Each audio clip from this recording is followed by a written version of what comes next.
Mr. Mark Guamaka, who's going to lead this panel. And he will also introduce the guests on the panel, the panelists with him as well. Mr. Mark.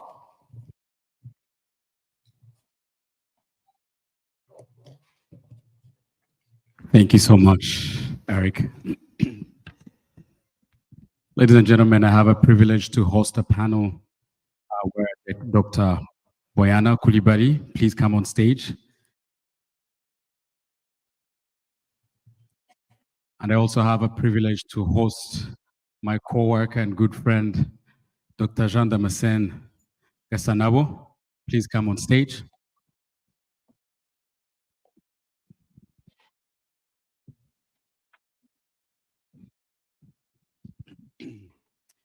Our panel discussion today will be about, could the international community have prevented the 1994 genocide against the Tutsi?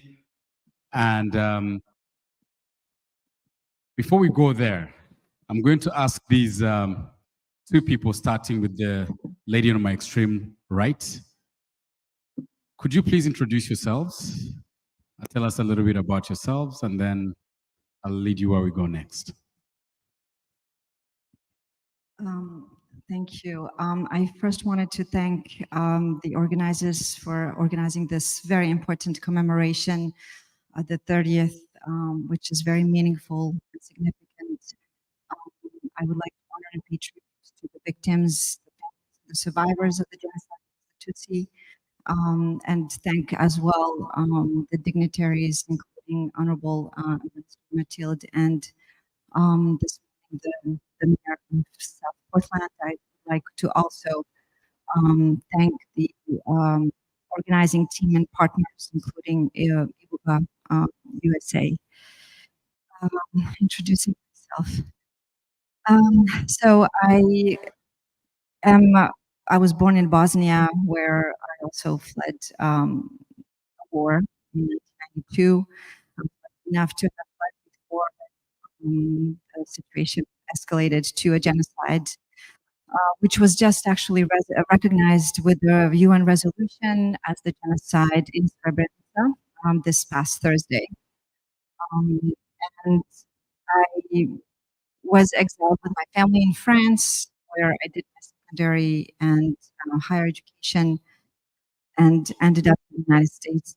My PhD in 2007, I finished a PhD in African Studies, and I've lived in West Africa, Senegal, for 5 years, where I taught at the University of Gaston Berger University. So now for the past 20 years, doing research on genocide, specifically genocide against the Tutsi. I particularly work on questions of denialism, broadly speaking, because genocide denial manifests itself through different ways. And I currently manage the Harvard African Language Program, where we teach about 20 languages every semester from the continent. And I'm happy to be here to discuss how the international community could have prevented and did probably more in contributing to what happened. Thank you so much. Good afternoon. I'm so pleased to be here. Thank you for the Rwandan community here and Friends of Rwanda for being with us for this Kwibuka. I did my studies at the University of Geneva in Switzerland in education, and after my PhD, I went to UNESCO in Paris, where I was working in the education sector. From Paris, I went back to Geneva, where I was working for Geneva, a non-government organization called. Then back to UNESCO in Paris again. Then went to Somalia for UNESCO. And then when I went back to Geneva, I was called by the government of Rwanda to go to Delhi, work for the government. As a Director General in charge of the Research and Documentation Center at the National Committee for the Fight Against Genocide, CNA. For 9 years and 8 months, I was Director General of the Research Center. And since October 2021, I left and I'm now here in the US, and I'm a consultant. I'm doing consultancy with international organizations, especially in Geneva and in the US, in New York. And I'm so pleased to be here. Thank you. Great, thank you so much. I've had the privilege of working with both of you on different projects. And my question starts with you, Bojana. Could the international community would have prevented genocide against the Tutsi? Thank you, Mark. So to the question, could the international community have prevented the 1994 genocide against the Tutsi?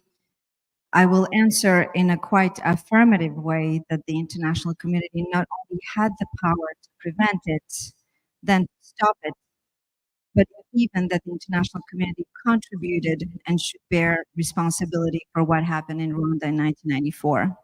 And I'm going to cite a few examples of how the international community was responsible.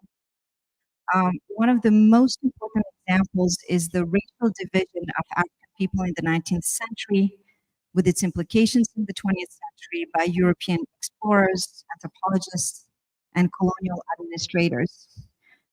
This racial division is the product of the biblical Hamitic ideology or hypothesis, which divided Africans into real blacks or Bantu, Hutu, and false Africans or Nilotic Tutsi, perceived as foreigners.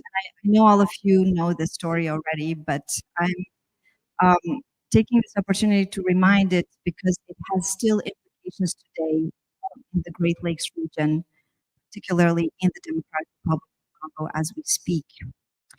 The Hamitic ideology is part of the same experiment of scientific racism which led to the genocide of the Herero in 1904, and the Holocaust in 1944. Number two, Belgium has had a huge responsibility in the emergence of genocide ideology, which is a product of the Hamitic ideology. As we know, Belgians have not only manipulated and used these divisions to control their colony of Rwanda, but they are also they have also placed those identity cards that set the identity in stone, and therefore the fate of people who then were massacred. In addition, the Belgians, although they lost 10 of their peacekeepers at the beginning of the genocide, they also left Rwandans with their peacekeepers. Their peacekeepers left Rwanda, and therefore, I think there's a form of responsibility in abandoning Rwandans to their fate.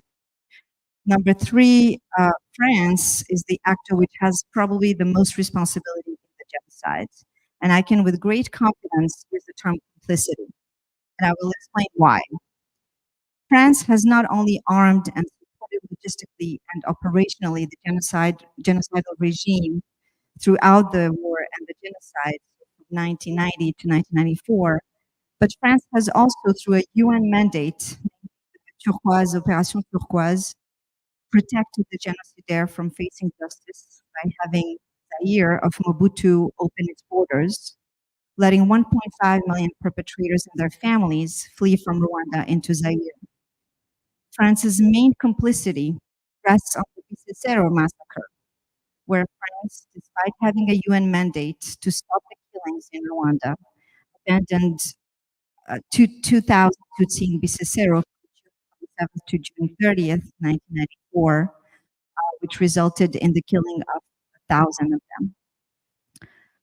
Bisesero is quite emblematic of France's attitude from 1990 to 1994. Why I'm using the term complicity? Well, a lawyer called Karine Bourdier, who's part of the legal prosecution team, current lawsuit against France for its responsibility to Cicero explains what complicity in legal terms means in this particular context.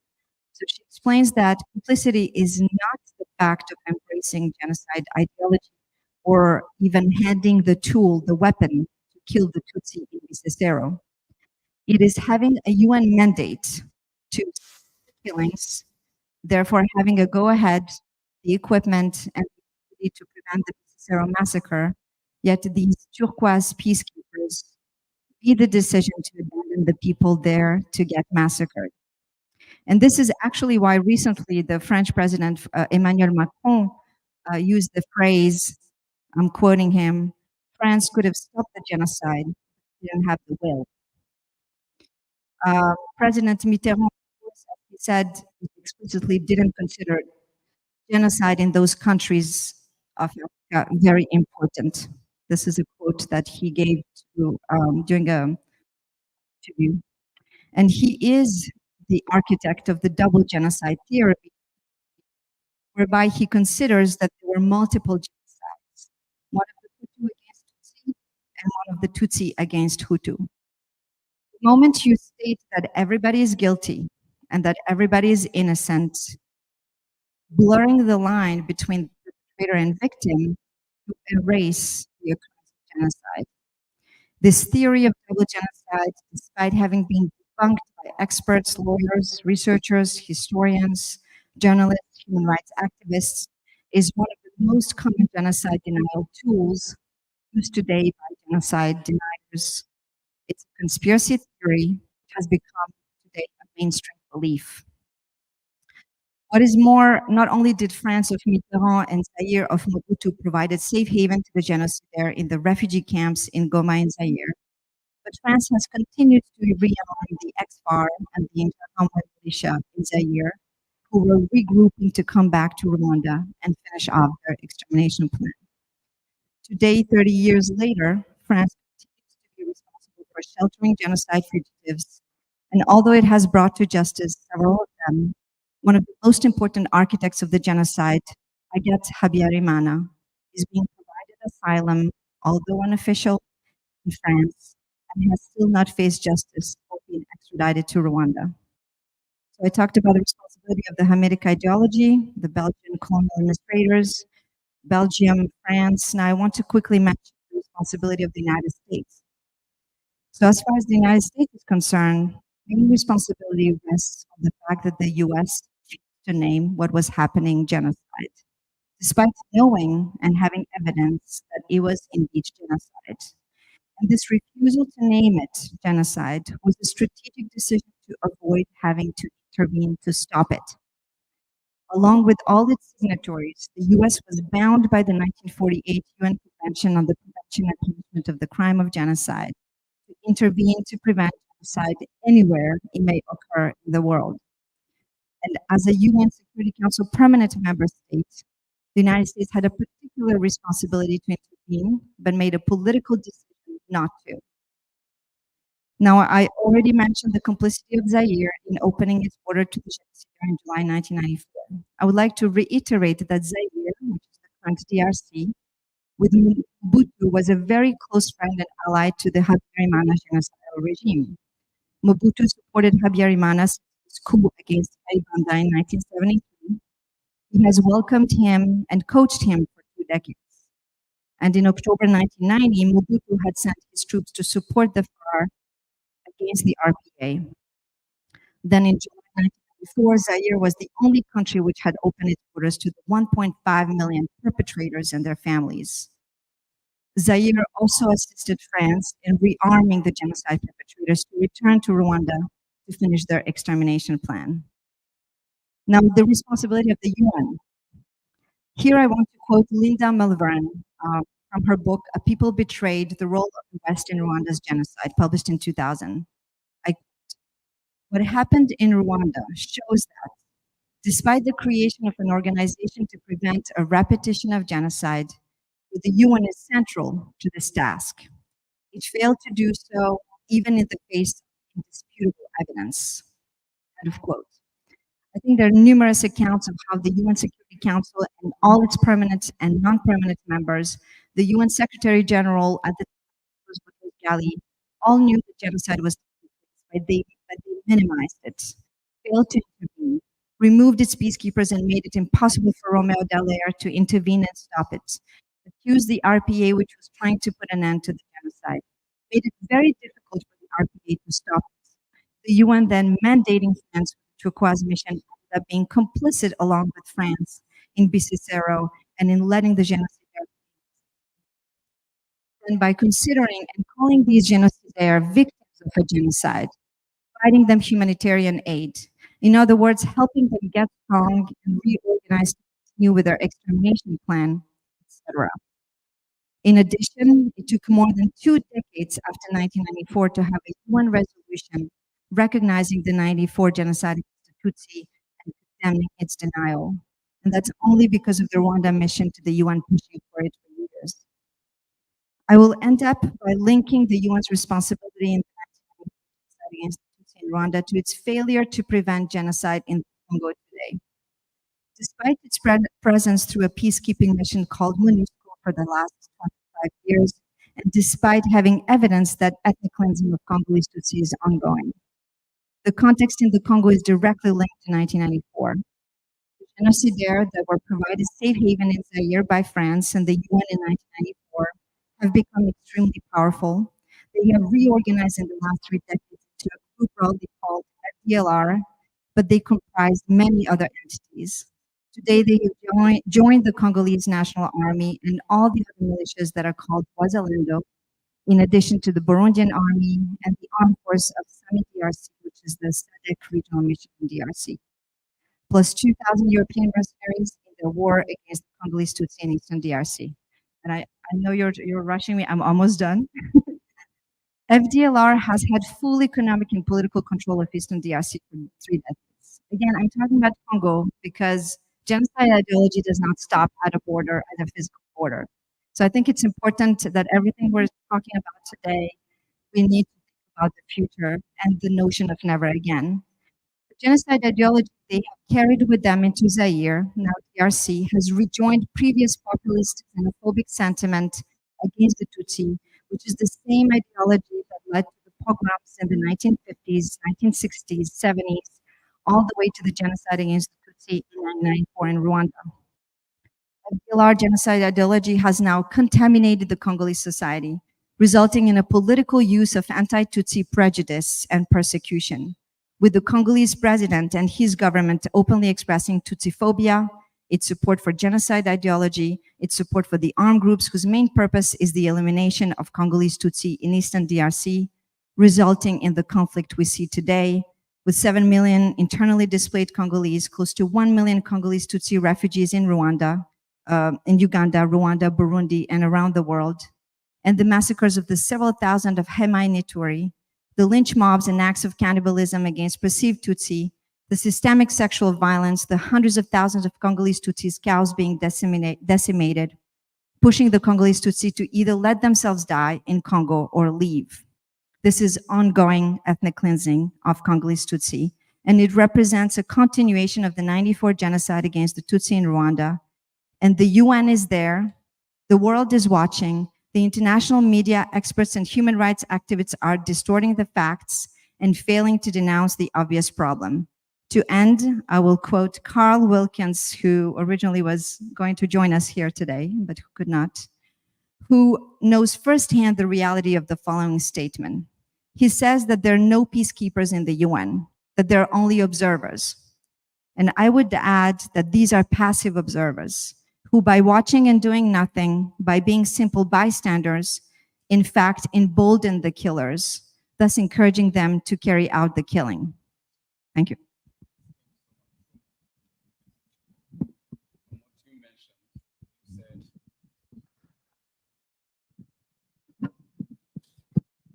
From what you mentioned a lot about what the international community knew, but also what it knows now and is doing nothing. And I like the statement that you ended with about the UN having passive observers.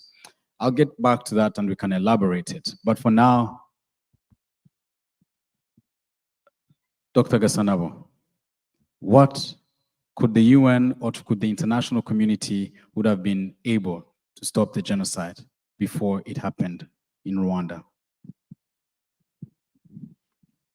Thank you so much, Mark.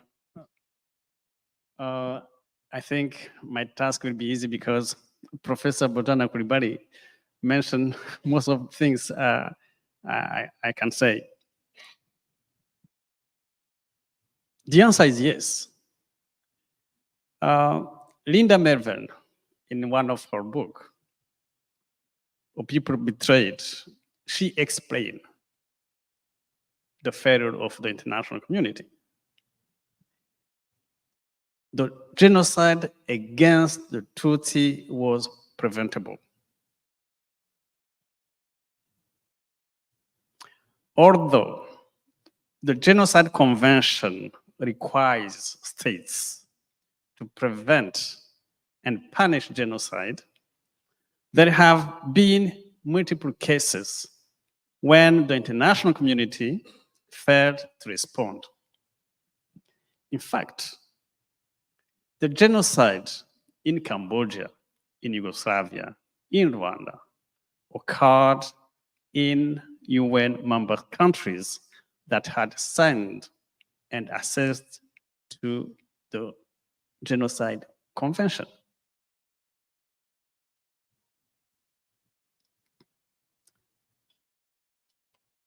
Now, why the international community fails to prevent genocide? Number one, I would say that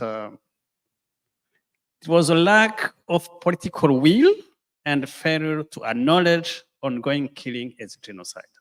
I'm talking here about Rwanda. There was a delay in identifying the events in Rwanda as a genocide. She mentioned that. That delay was a failure by the Security Council. For recall, the Security Council is made by 5 permanent member states: US, Russia, China, France, UK, plus 10 non-permanent. So in total, 15 countries. In 1994, Rwanda was non-permanent member of the Security Council.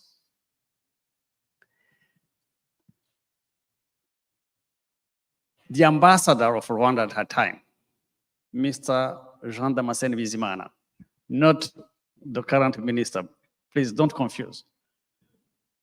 But the ambassador of Rwanda to the UN in 1994 was called Mr. Jean Damascene Bizimana. What he did, he lied to the Security Council, to the whole UN, saying that what was going on in Rwanda was just killing between Hutu and Tutsi like it used to be since 1959. He gave false information to the Security Council and to the whole UN. And we also know that those big 5 power, the 5, those permanent member of Security Council, all 5, that time, they had ambassadors to Rwanda. All the 5, they had ambassadors to Rwanda. Meaning what? Meaning that they had information. They knew what was going on. Because the ambassadors were informing them on what the situation was that time in Rwanda. So everybody knew. Those who would take decision, they knew. But they refused to take the right decision. So there was a lack of political will.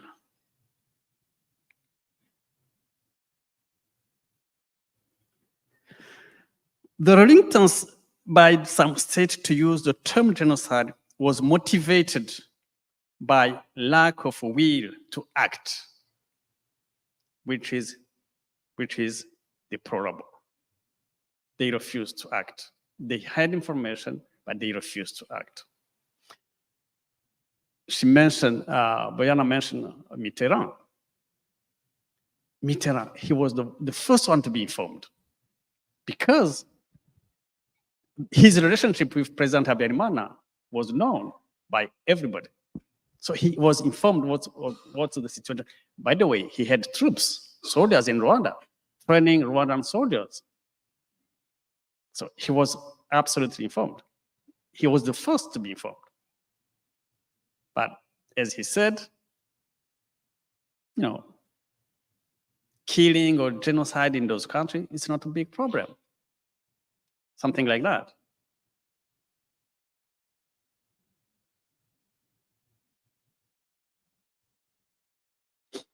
And those countries, when we talk about the international community, really, first of all, the 5 permanent member states of the Security Council. So, and all 5, they had ambassador into Rwanda, so they knew. Number 2, the deny or misrepresentation of facts, denying the facts.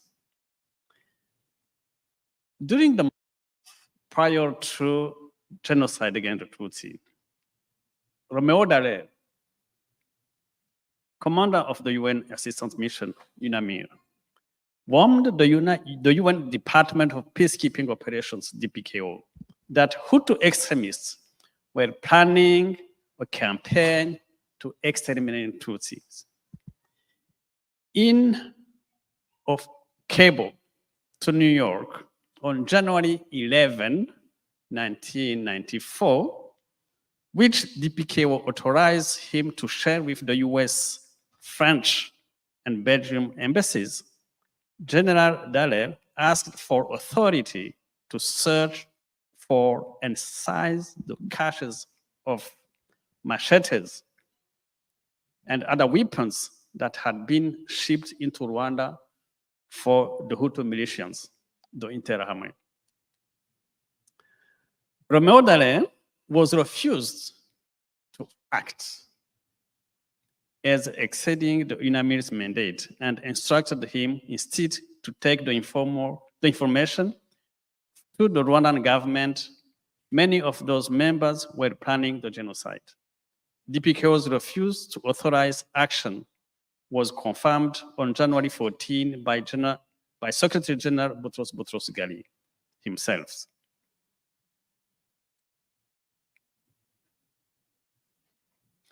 Again, for the case of Rwanda, Daniela Crosslack, maybe some of them you know her. In 2007, she published a book, The Role of France in the Rwandan Genocide. That's the title of the book. In the book, she argued that France was very well informed about the deteriorating situation prior to and during the genocide, and that not only was it heavily involved on the ground, but that it maintained good relations with the elites that eventually perpetrated the genocide. So in her book, she documented how France had information and was connected to the Habyarimana's regime. And that's how Mitterrand also refused to intervene, because he wanted to protect his friends. Number 3, the problem related to military intervention. When the killing began in Rwanda, the United Nations had 2,500 troops on the ground. And despite UNAMIR's General Dallaire pleading for a well-equipped battalion to halt the slaughter, the UN not only ordered its forces not to protect civilians, but also ordered that all but 207 troops would be withdrawn, arguing that they were primarily a peacekeeping force. They were primarily a peacekeeping keeping force. But if you are there to keep peace, it means, or it would mean that there is peace, right? You keep something which exists, which is there. Peace, they said they were there as a peacekeeping. The mission was peacekeeping. Now, my question, how can you keep something which is not there? Because we didn't have peace in Rwanda.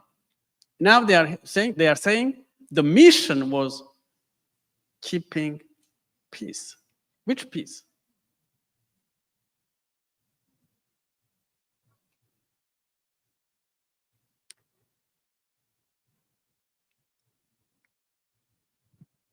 Number 4, complicity of the UN member state in a given conflict. Michael Barnett, some of you know him, his book, The Politics of Indifference at the United Nations and the Genocide in Rwanda and Bosnia. In fact, it's not a book, it's an article, sorry. It's an article published in This Time We Knew, Western Responses to Genocide in Bosnia. It's a chapter in a book. Now, Michael Barnett, in this article, he also he explained how the international community refused to intervene in this situation of Rwanda. Especially what he called the complicity of the United Nations member state. Number 5, active involvement of a superpower country in genocide. France was involved in Rwanda. She mentioned how France was involved in Rwanda. France was involved in Rwanda in 4 significant ways. In funding the perpetrators, giving them political and economic backing, as well as giving them military support, all of which resulted in helping the regime remain in power.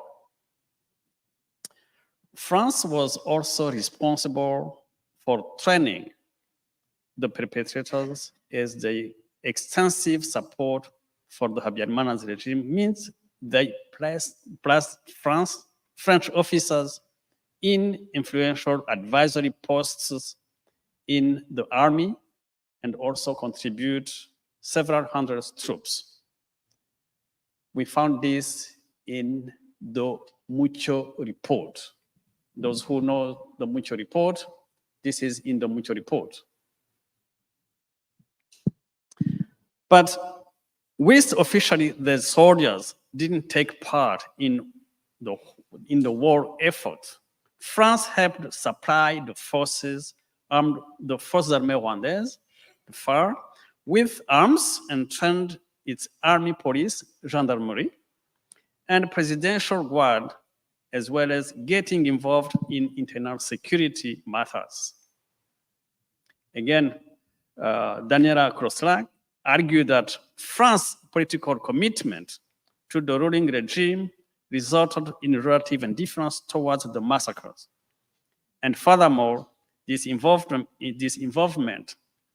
is a decisive criterion to determine its responsibility for a non-prevention of genocide. Then, there was a failure to punish the perpetrators. They supported the regime, they supported the perpetrators, and then we have the RPF in Inkotanyi to stop the genocide, and those who commit the genocide, they run away to neighboring countries, but also to France and to Western countries. And now, those countries they refuse to punish those who committed the genocide against. Some genocide perpetrators were not brought to justice. The United Nations Assistance Mission for Rwanda, UNAMIR, was deployed in 1993 in order to oversee the implementation of the Arusha Accord, which ended the Rwandan Civil War. UNAMIR Commander General Romeo Dallaire was aware of weapons caches assembled for the coming genocide, but his requests to raid them were denied by the UN. 10 Belgian peacekeepers died protecting Rwandan Prime Minister Agathe Uwiringiyimana from genocide. Because its mandate didn't allow for intervention, UNAMIR did almost nothing to stop the killing or protect Tutsis, although it did provide secure refuge for a few thousand Tutsi in UN safe zone. France materially supported Habyarimana's government before and during the genocide. French troops evacuated members of Habyarimana's regime, including the deceased president's wife, along with French nationals once the killing began. France refused to rescue any Tutsis, even those with French spouses, leaving them to near certain death.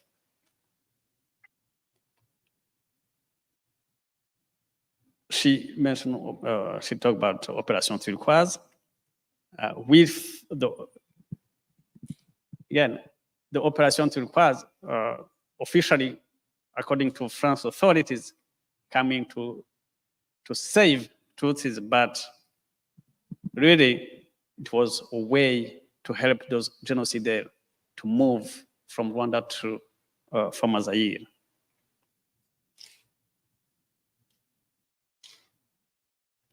And the problem today we have is the deny.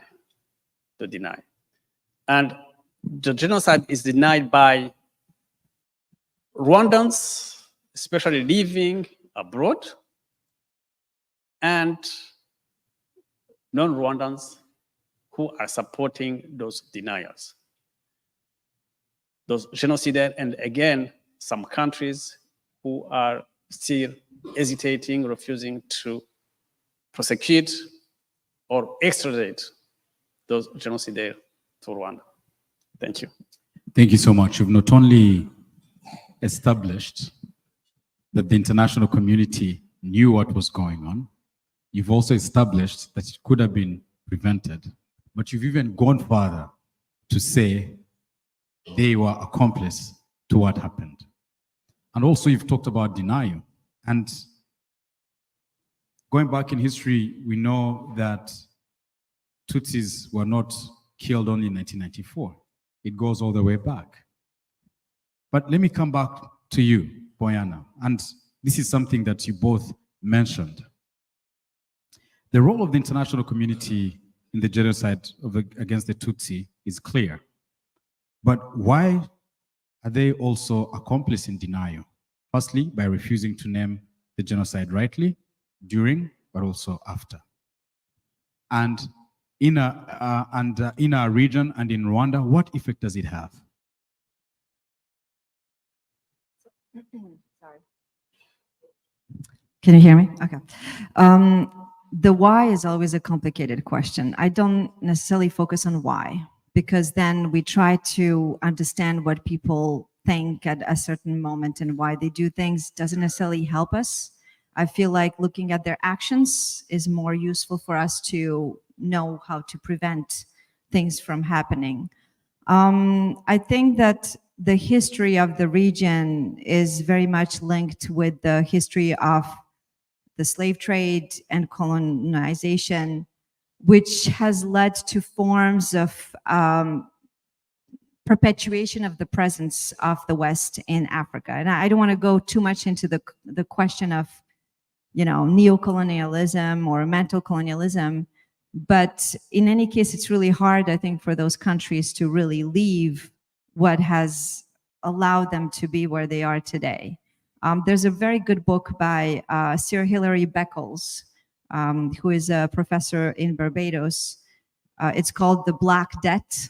And basically, he tells the story of how today the UK benefits from the slave trade back then in huge ways. And we know it, I don't have to say it, but he really traces back how the ancestors of current leaders benefited from the slave trade, and sometimes were commoners, what used to be called the commoner. So common people, not from the royal family.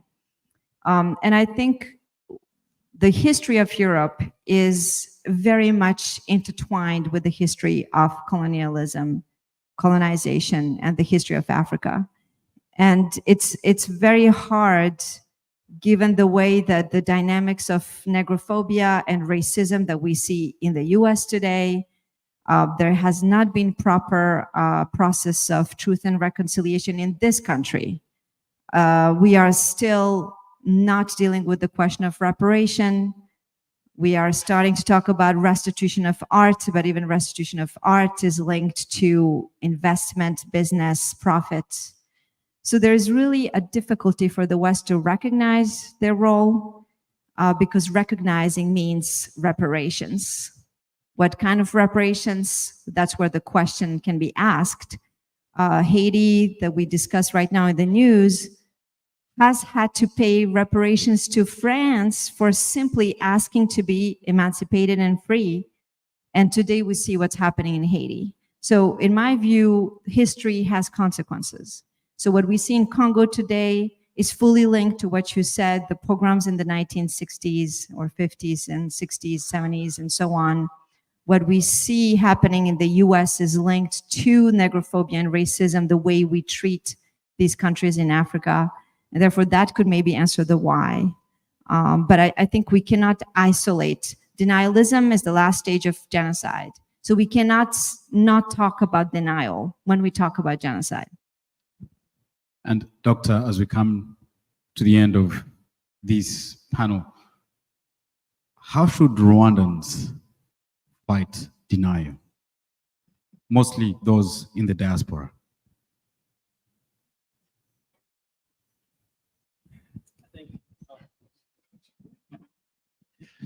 I think the answer was given this morning. To me, it's really through education. Not only in the diaspora, but in fact, everywhere. It's everywhere. Every human being should be educated on the genocide and on how genocide is very bad and on the consequences. So then they can help the world to prevent these atrocity crimes. Education, what is Sarai? I think she's still here, yeah, and others. We should educate our young people on what's happened. They should know in Rwanda, but also here and everywhere. They should know what's happened. And now, what do we need? First, we need material. Material is what you mentioned this morning. Is so we need information. Information is textbooks. We can use movies. We can documentary. We can use photos. We also those who can visit Rwanda, because by visiting the memorial, by visiting the place when the genocide happened, then you learn better. By visiting, because you can see, you can interact with the environment. Now, education is key. We need material. We need trained teachers. Some people think that it's easy because I read something in a document, so it's easy to understand and to transmit. Now, we need, when you are talking about real education, especially for young kids, we need trained teachers. And I think it is you are doing that, and I know that.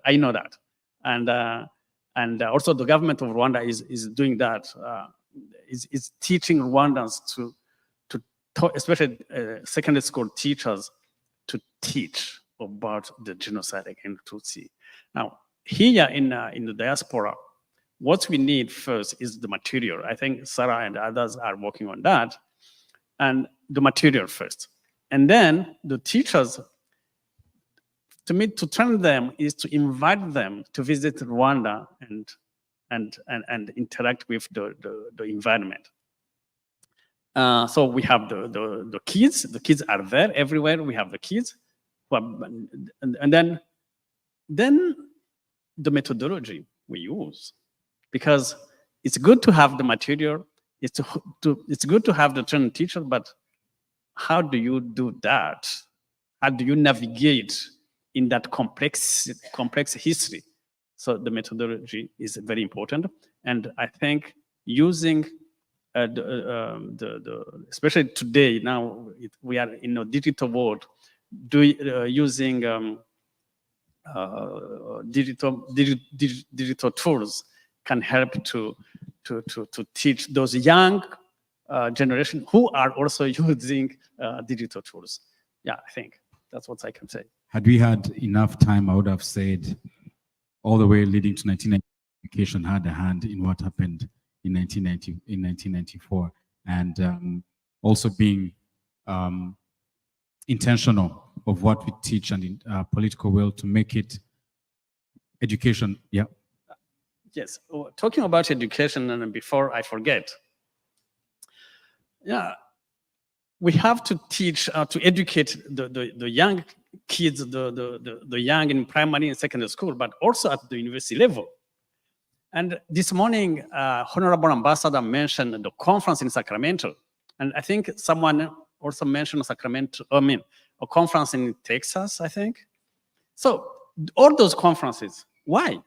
It's to educate young people, especially young people at secondary school level, at university level. And I want to really, yes, please, if you can, please submit your abstract.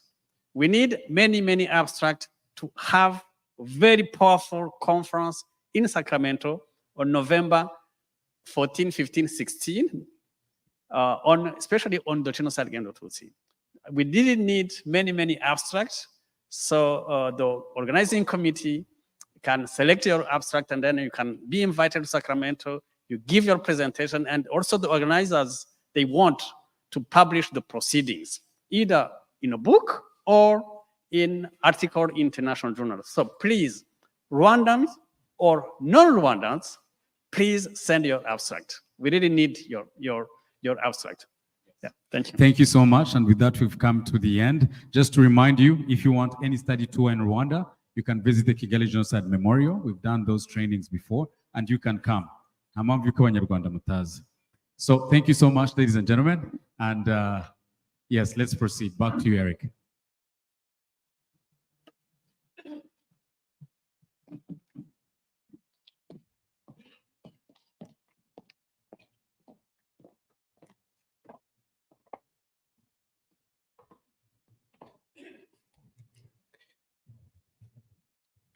Mark, thank you so much.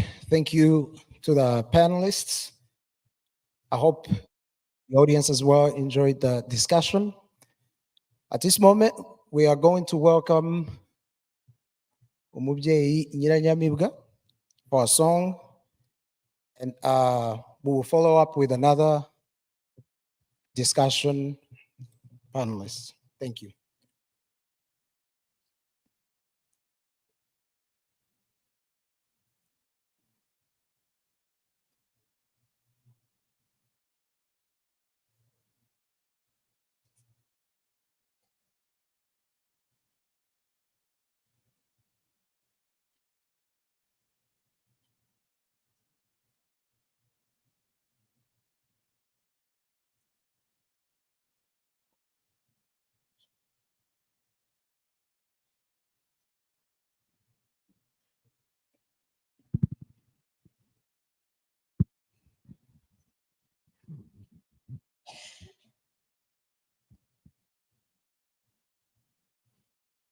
Mwiriwe neza. Dukomeze twibuke abacu. niyo mahirwe tuba tubonye nabyo ibyo gushimirwa kubera ko inkotanyi zaduhaye njya mvuga ntizaduhaye nibura uburenganzira bwo kurira kuko kera ntawabishoboraga bagenda gucuritsa urutwe ariko ubu rwose nababwira iki murire biraruhura icyo tuba twateraniye ahangaha ariko tujye tuhavanye imbaraga tugomba kongera kubaho ahacu n'ahabacu bagiye dukomere cyane cyane rubyiruko mufite inshingano zikomeye niba inkotanyi zarabohoye u Rwanda ari abana bato nk'amwe namwe mufite inshingano zo gukomeza icyo kivi batangiye ni mwebwe Rwanda rw'ejo ni mwe duhanze amaso ntimuzashukwe n'ibihinda n'abababeshya oya ikibi kigomba gupfa gipfuye twumvikanye twibuke twiyubaka rero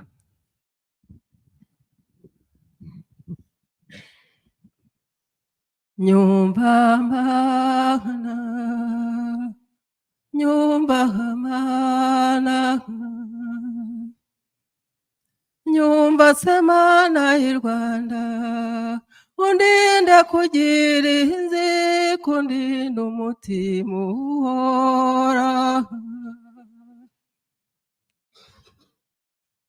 ushyigikira ubutabera akarengane ugaca iwacu nyumba mana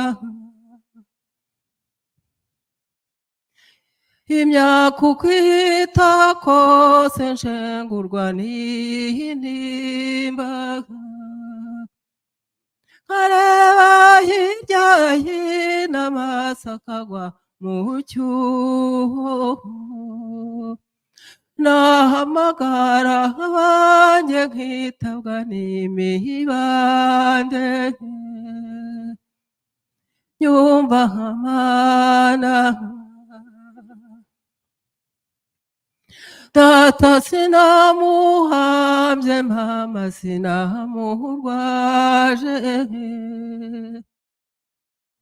abavandimwe behesha abana n'inshuti nyazo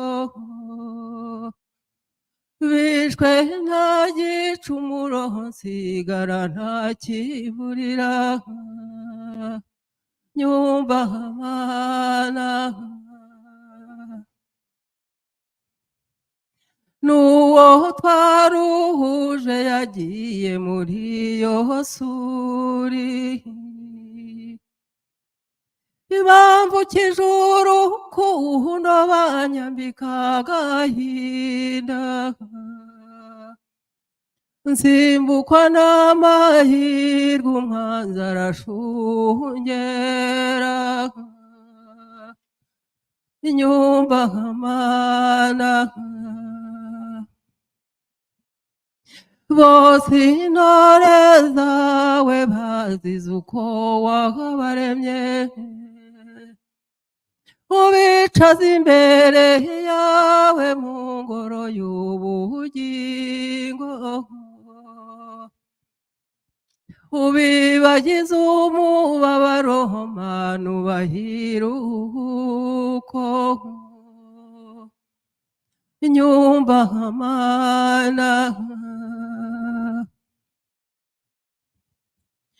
mana y'impuhwe nyinshi nyumva ndagutabaza tabukutse n'umwanzi unkingira ingabo yawe ugabira uhu Rwanda ibyiza uhirukana umwiryane nyumva mana nyumva semana y'u Rwanda undinde kugira inzika undinde umutima uhora ushyigikira ubutabera akarengane gaciye iwacu nyumba nkamana nyumba nkamana nyumba nkamana nyumba semana y'i Rwanda. Dukomeze twibuke twiyubaka. Murakoze.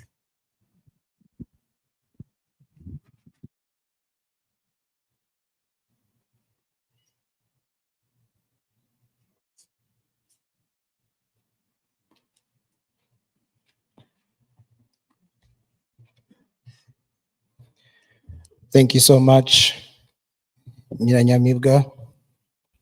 Murakoze cyane. Please allow me to welcome Yvonne Umugwaneza for the following panel discussion. This is about intergenerational trauma and healing across generations. They'll be focusing on mental health, intergenerational trauma, and family healing.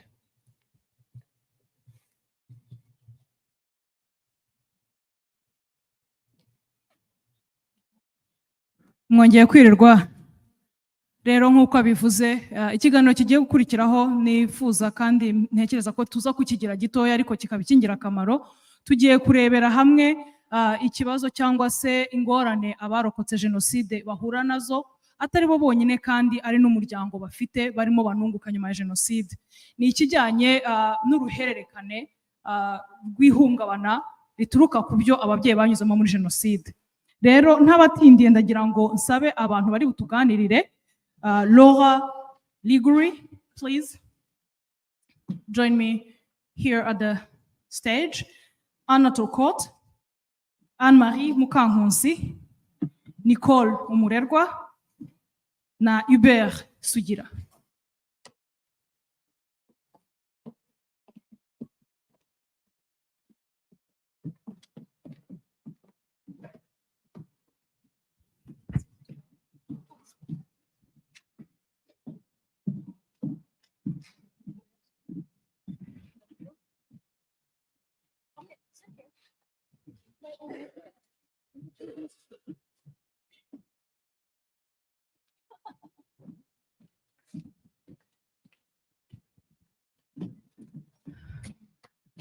With me this afternoon, I have 5 individuals.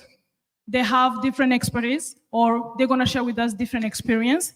So without no further ado, let me ask you, please briefly introduce yourself to our audience this afternoon.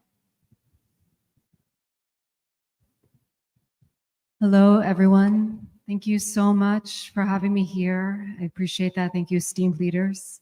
My name's Laura Ligori. I'm the executive director of MindBridge. MindBridge is a nonprofit organization where we use psychology and neuroscience to support human rights defenders. So I'm a clinical psychologist by trade, and I'm so happy to be here with you.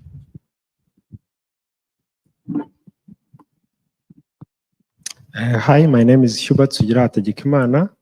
I'm a relationship expert, and I help people to navigate different personal or professional relationships. And I will be sharing for my book, From Surviving to Thriving, the journey to rebuild relationships after trauma. Thank you. Thank you for having me. My name is Anna Svasaturian Turkat. I am a current city councilor in Westbrook. I came to the United States when I was 13. I was a refugee from Azerbaijan of Armenian descent. I was an Armenian survivor of massacres that occurred at the collapse of the Soviet Union when Armenians were targeted for their ethnicity. We have about 3 generations in my family that survived anti-Armenian ethnic cleansing, and I'm raising my kids in Maine with that reality. and observing a lot of the intergenerational trauma in my own family and in the work that I do with the refugees in Armenia and former Artsakh. I am Anne-Marie.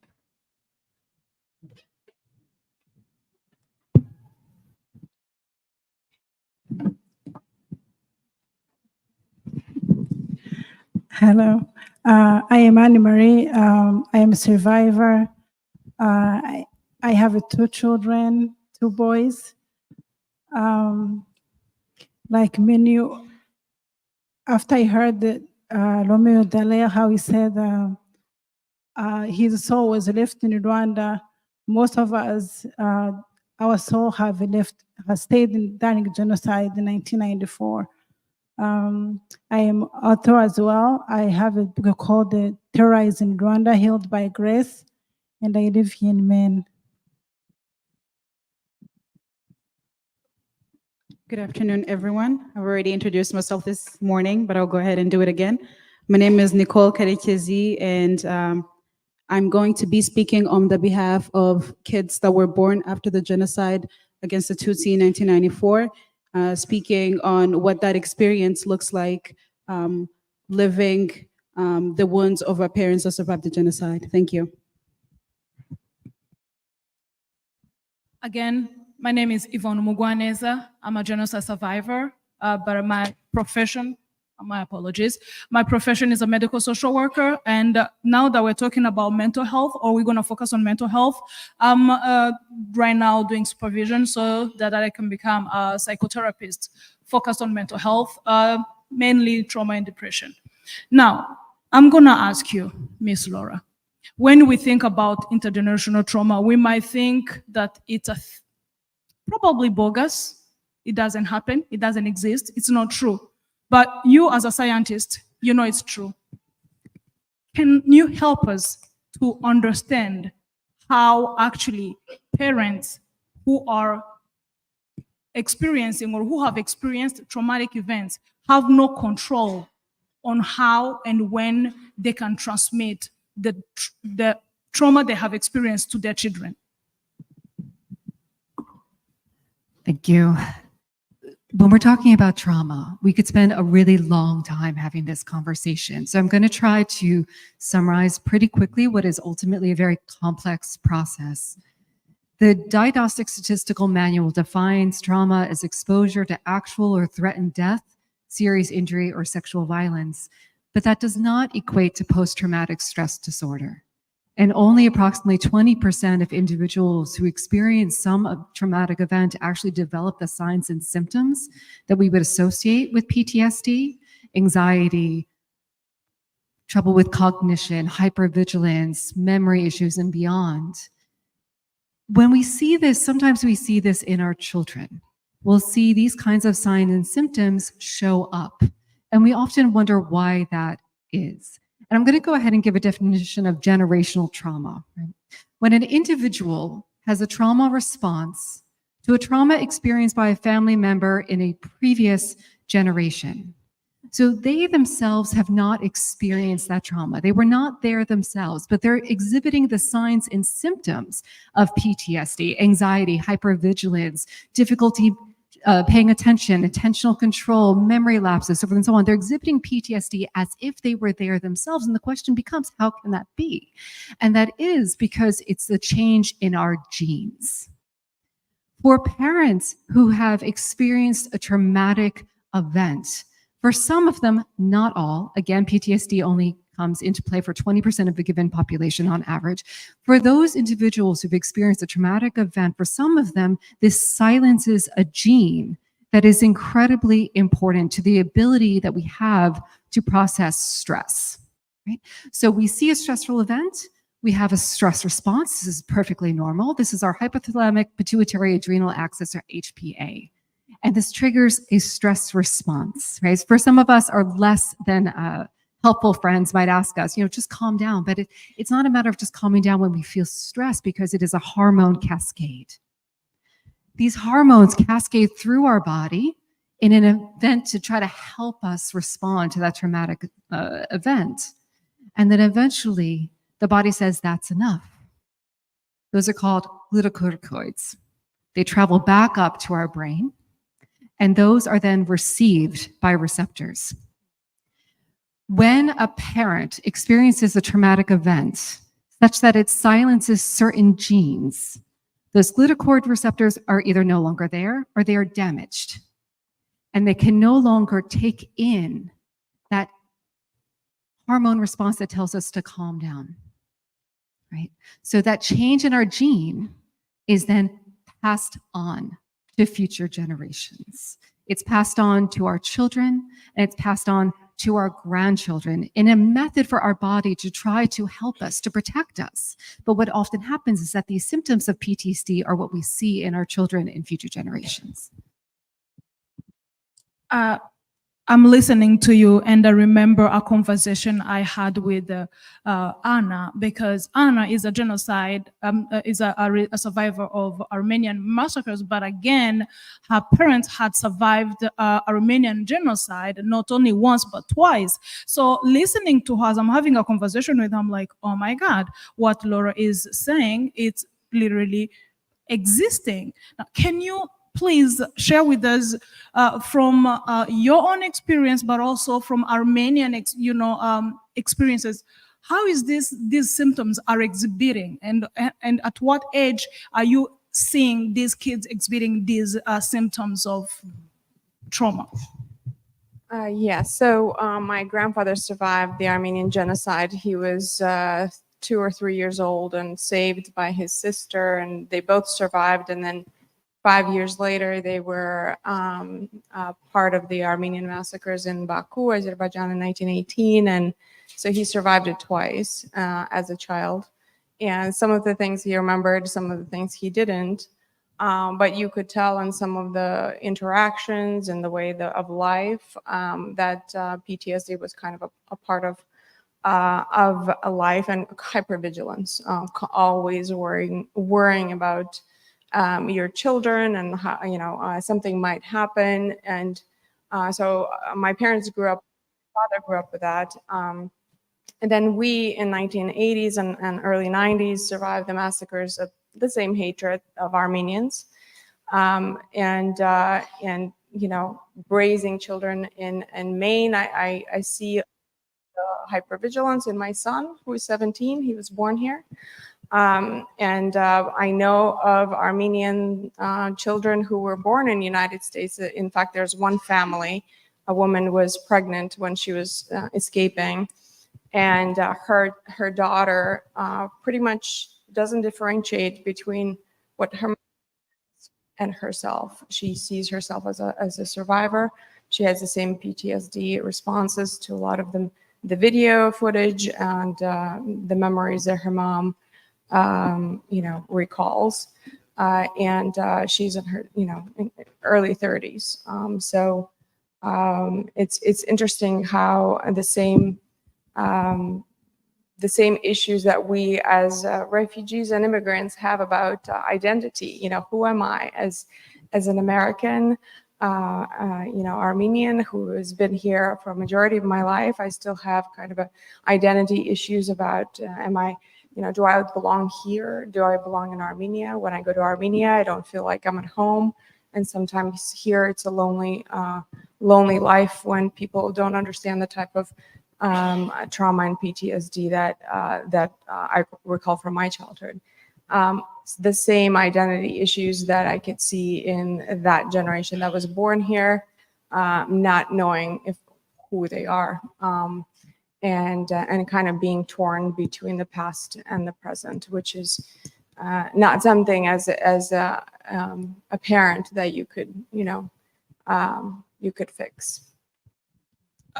She mentioned identity crisis, where children are questioning whether they're Armenians or whether they're Americans, despite the fact that they were born in America, but they're born on parents who are from Armenia and also survivors.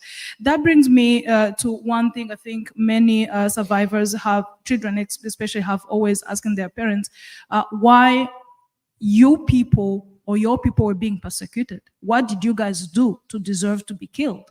That was that has been a question that many kids have been asking us parents. And I'm going to ask you, Anne-Marie, when we think about that question, it's an identity crisis for us, Rwandans, but also we have our cultural values and traditions. How Rwandans, maybe Anne can answer that, how Rwandan culture and the traditional values plays into limiting us parents, survivors, to be able to, number one, express our emotions and feelings towards the genocide or how we feel, and also help our kids understand how is that a problem for us Rwandans. Anne-Marie, if you can answer that. Who's this running? To Anne-Marie. Okay.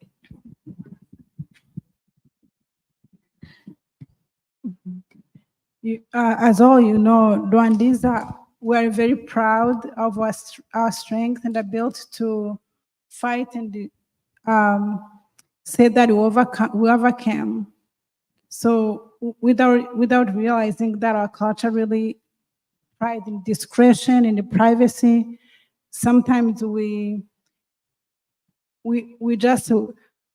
harm ourselves more than we heal ourselves because we believe that we smile when we suffer and imperfection should be hidden. So doing those things actually limit us from trying to find healing. Another thing, survivors were, especially in Rwanda after genocide, survivors were expected to move on, be strong. You don't show your trauma if you're traumatized. Especially people who had like a PTSD after genocide, they were kind of felt they didn't have room to process what happened to them. No, just sometimes I believe of our culture, especially mental health was not something that everybody knew, or there was no place for people to go seek for healing. So through all those suffering, people who are completely severe during genocide, they didn't have a place to go. Even their family didn't understand what they were going through. So we have a lot of different horror stories. We heard some people was a kind of physical assaulted when were going through crisis, or a special example like women who were getting raped. They were not allowed to speak about what happened to them because it was a kind of taboo. You felt like if you talk about it, you're never gonna get married. So people didn't have a room to feel that they needed it to find healing.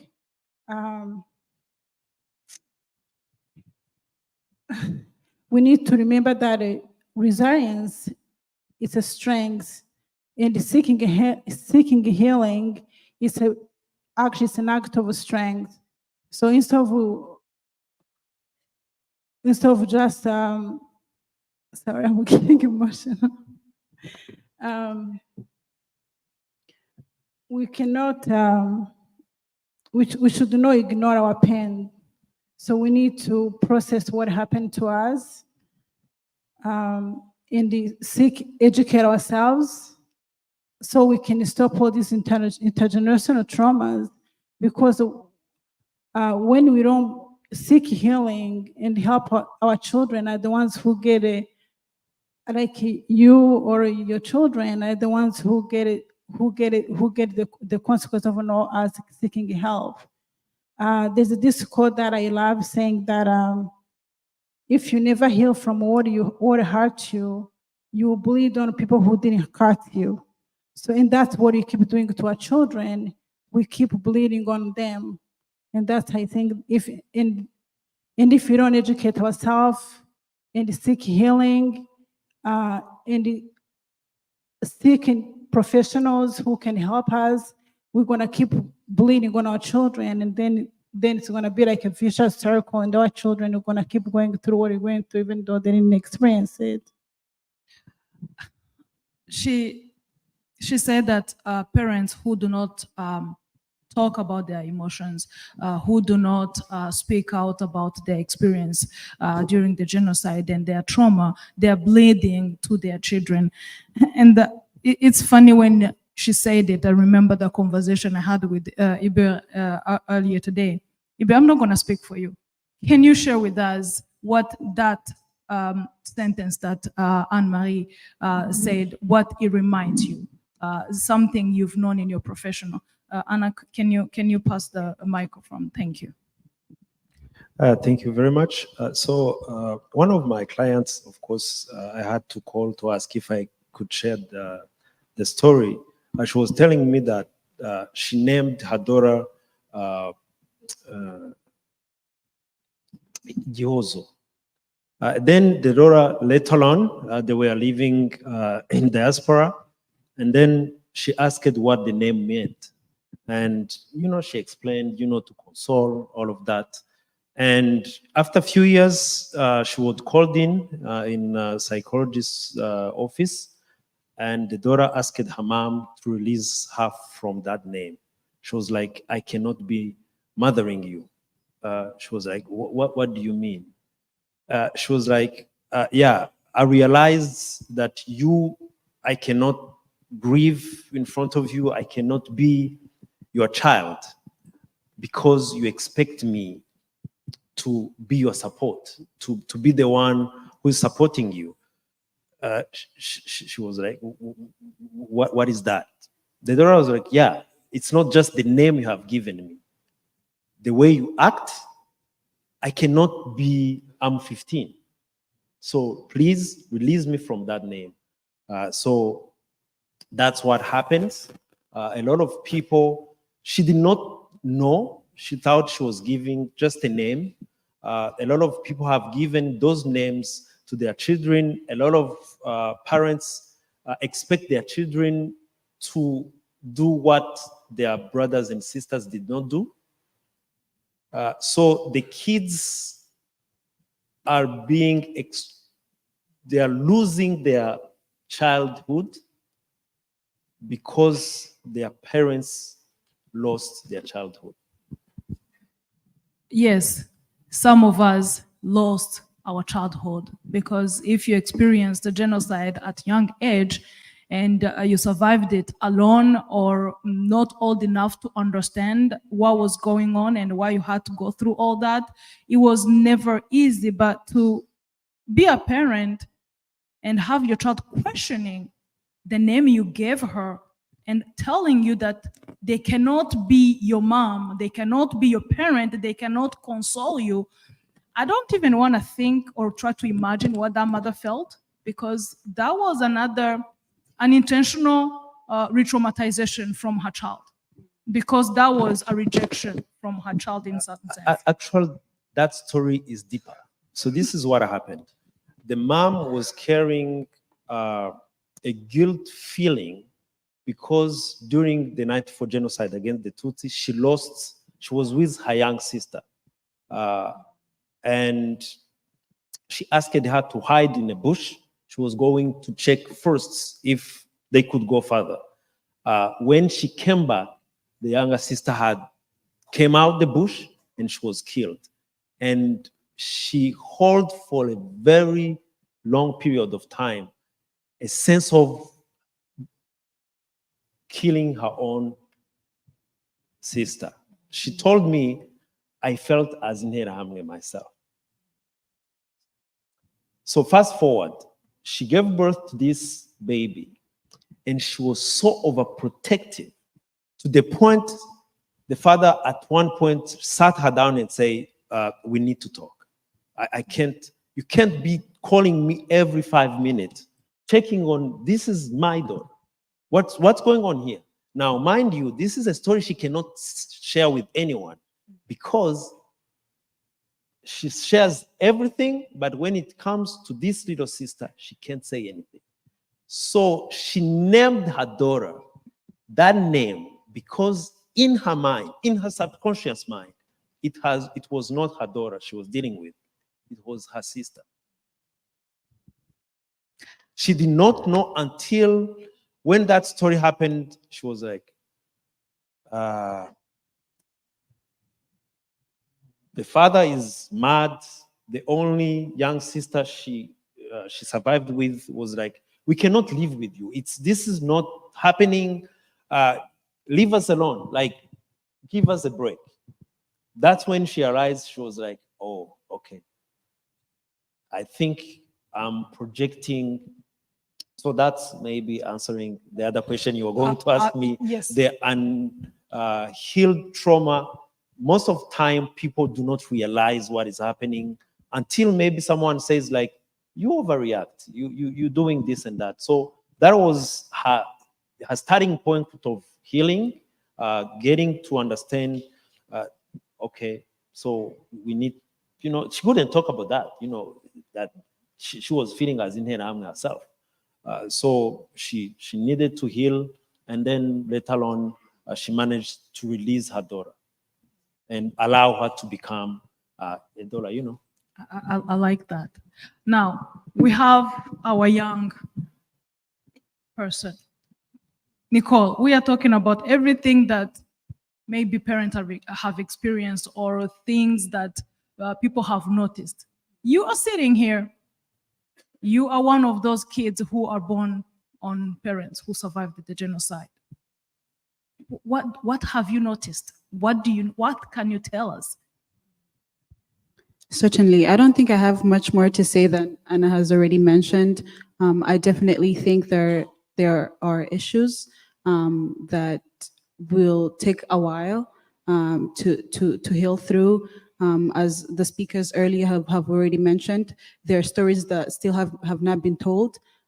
There is kids of survivors who are still grappling with the reality of the present, but also trying to understand their past, even though their parents are not still able to share their stories.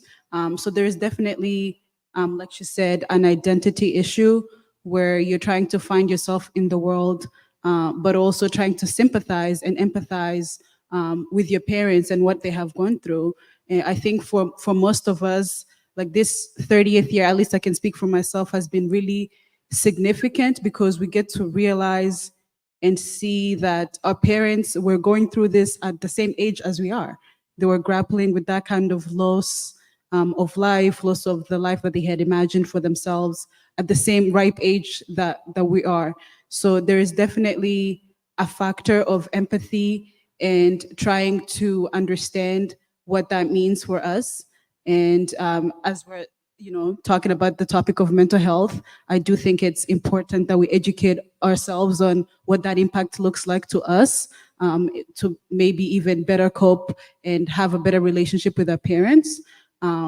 But I also think that it gives us a responsibility, at least for me, the reason even that I'm here to learn and hear the testimonies of the survivors. I think that we have a responsibility to carry this message forward, to also see that the stories of our parents are not those of despair only, but they were able to rebuild their lives. As we're sitting here in the audiences, we've heard from the testimonies of Console and others who are gathered here today, who have been able to rebuild their lives and have been able to carry forward. So for me personally, as I've said, I get the responsibility to make sure that this never happens again. Yeah, and I think that's my take. Thank you. Thank you so much, Nicole. I want to add little things. Sometimes as a surviving parents, we think that our kids can never understand what we went through. And then maybe we try to think that we're protecting them by not telling them the truth. And as Nicole saying that when we tell them the truth of what happened, of course you need to understand the level of understanding of your child. But if we tell the truth and honest, even if it's raw, as ugly as it was, we're teaching our children empathy, as she's saying, and to be able to understand us, and even be able to relate to how we act the way we act. So when we tell them the kids can be able to get it, to understand, even be able to socialize with us with more than we ever think they can be able to handle. They can handle a lot.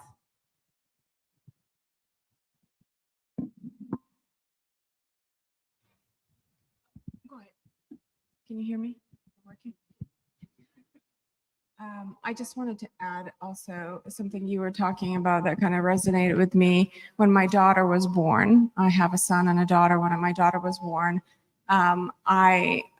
something about her being, a girl, kind of resonated with me that she's living in a different world than what I lived in. And so I decided to publish the diaries I had between the ages of 9 and 11 when we were kind of hiding, and the massacres of our Armenians were happening for about 2.5 years.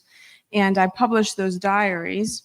What my father said, and my parents didn't really talk about what happened to us that was there. You were in America, you have to study. The most important thing is to move on. You can't dwell on the past. That was their way of dealing with it. Complete denial. Nobody talked about anything in our house. And so what I was doing, I was continuing my diary. So when my daughter was born, I felt like this was an important piece of our Armenian history, which I published, and which kind of exposed me to a larger Armenian community. And a lot of the refugees came to me that when we can't talk to our children about what happened to us, we just give them your book. Because that way it's someone else is speaking our pain, and it's not our exact story, but it's our story. So Thank you for that. I'd like for Ms. Laura to kind of like use the slides that she has to help us understand everything that Anne-Marie and Nicole, even Anna just, talked about, because this starts from pregnancy. I don't know if I can help us understand everything that we've heard. And there's so much here that we're talking about, and I really appreciate hearing everything that you all have said. When I think about this from a genetic perspective, and let's think about this from a place of being a mother during the genocide. When we talk about the epigenetic changes, and that it changes the genes of the mother because it changes the environment of the uterus, that then also literally changes the gene baby. And then in the baby, it changes what's known as germ cells. These are the cells that will ultimately develop into eggs or sperm. So when we're talking about epigenetic changes, when we're talking about the intergenerational transmission of trauma, because that's what this is, we're talking about not just one generation, but at least 2 generations, 3 generations down the road, such that we see the development of PTSD passed on and passed on and passed on from one generation to the next. So much of what you're sharing with me really makes me think about this biological essence of these experiences and how the stories that are unsaid are still said, but within our very biology. I appreciate all that knowledge. And as we are wrapping up this panel, it's not that I don't want to talk more about this. Trust me, when it comes to mental health disorders or mental health care, I love to talk about it because I care about our lives as genocide survivors. However, we don't have enough time. So as we're wrapping it up, I'm going to start from you, Nicole. You are young and God knows smart. What is the message you have for your parents? What can you tell them today as we are commemorating 30 years post-genocide? I think about this question very often. For me, it's just a message of gratitude, really. I've already said before that our history is not one of despair and victimhood, but it's also a story of championship and going through the hardships and overcoming.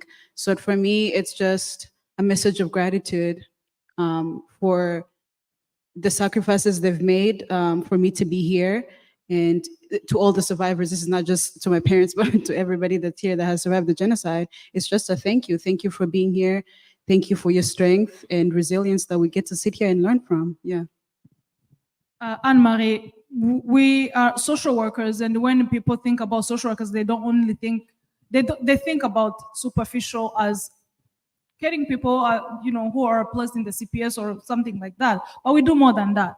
Now, as a social worker, also a Rwandan, please enlighten us, or at least tell us as parents, what is that we can do to be able to help our kids not to have or not to feel like they are a burden or they should carry any burden. And I'm asking this question, keeping in mind that Rwandans, we might leave Rwanda, we might come to America and live in America, but we are always Rwandans.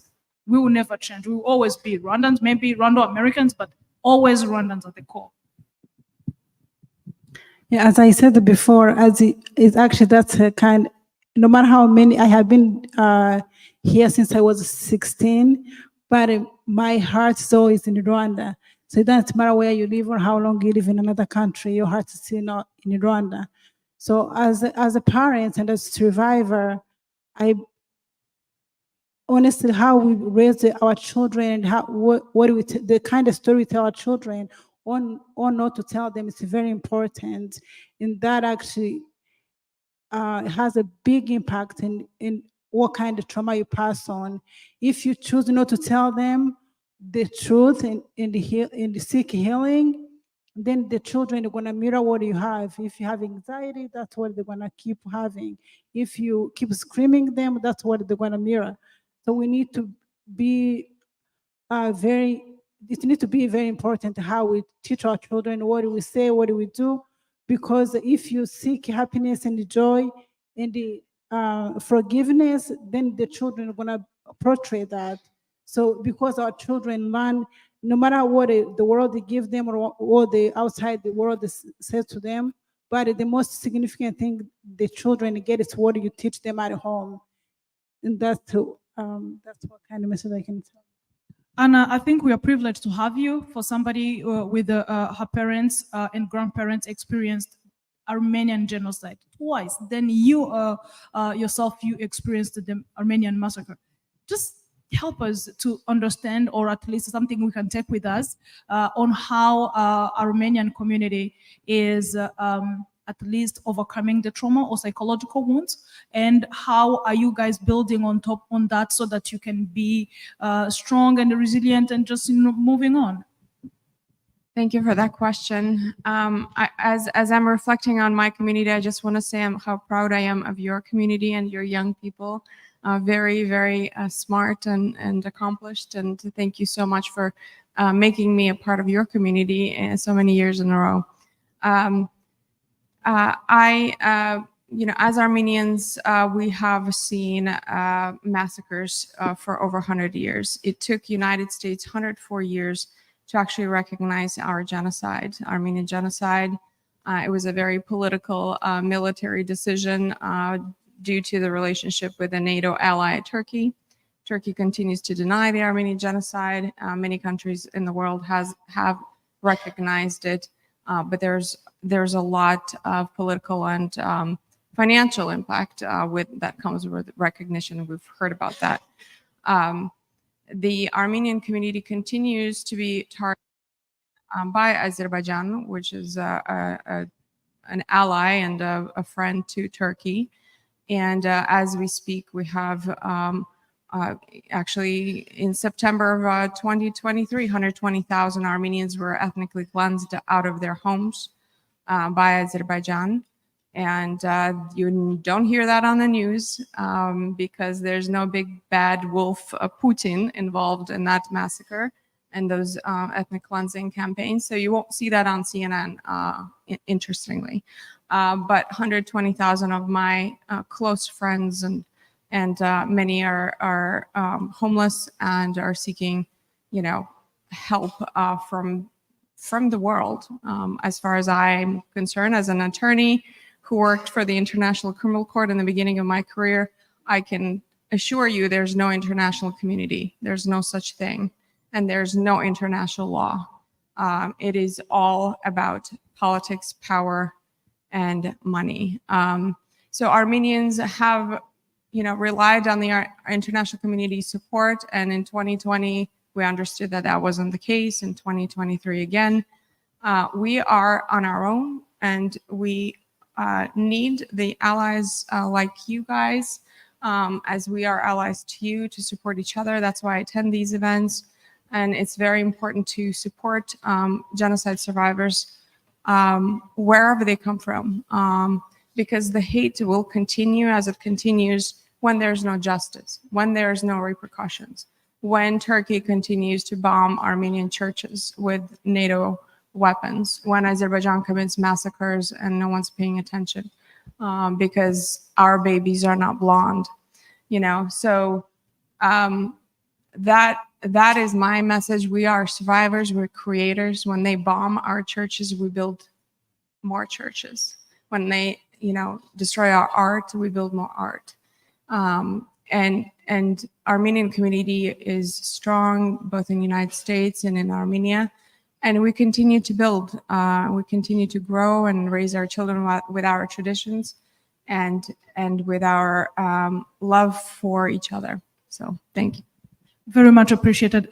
Hubert, you are currently working with Rwandans in Rwanda. And as you mentioned in your story a minute ago, you talked about this mom not being able to speak about the experiences she went through, which was pretty much a barrier for her to even be able to heal or to help anybody that she loved, and instead she pushed them away.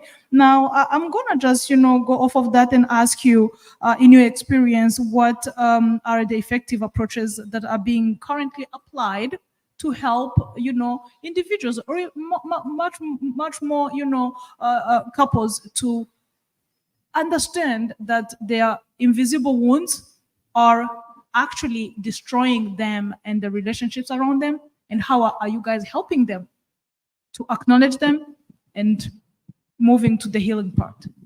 Very good question. So for you to be able to heal, and I hate that we do not have enough time to talk about this epigenetic, because there is a good news among all of these things. Because epigenetic is not really to change the gene, it's to change the environment that turns on and off the gene. So when the environment changes, there is hope. So I wished we had enough time for her to tell us more. But in Rwanda, there is some research that being done on Rwandans. Like Dr. Clarisse, I think they even received an award in Italy recently.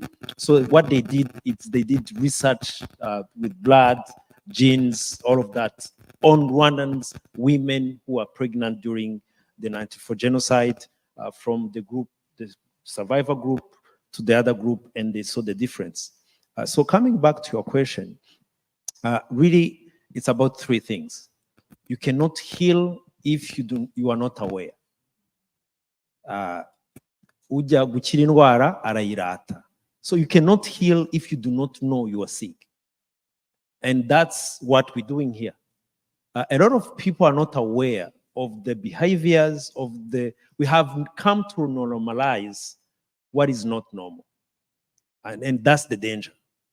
Because, you know, even when we joking one to another, we're saying things that we have come to take as normal. You know, I don't know here, but we have stories in Rwanda, jokes with A1, you know, upgrading A0, you know. Then after after awareness, you need something that is very important called acceptance. You cannot move forward if you do not accept what happened. Accept is not to take it as fate. It's that, no, if to say, this is what happened, how do I now integrate it in my today's life? Only when you do those two things, then you can take action. Then you can, you know, consult. And a lot of people, maybe for those who don't know, in Rwanda, the government is really making accessible the mental health accessibility with Mutuelle de Santé. You can access mental health, which is a good news, because now anyone in Rwanda can have access to to help. Now, for those who do not know, the Rwanda biometric RBC have showed that 1 in 5 Rwandans, 1 in 5 Rwandans have shown at least one sign of mental health issues. At least one. One person in 5. I don't know if we realize, we understand the magnitude of what we have. So awareness is very important. That's what a lot of people now are speaking out.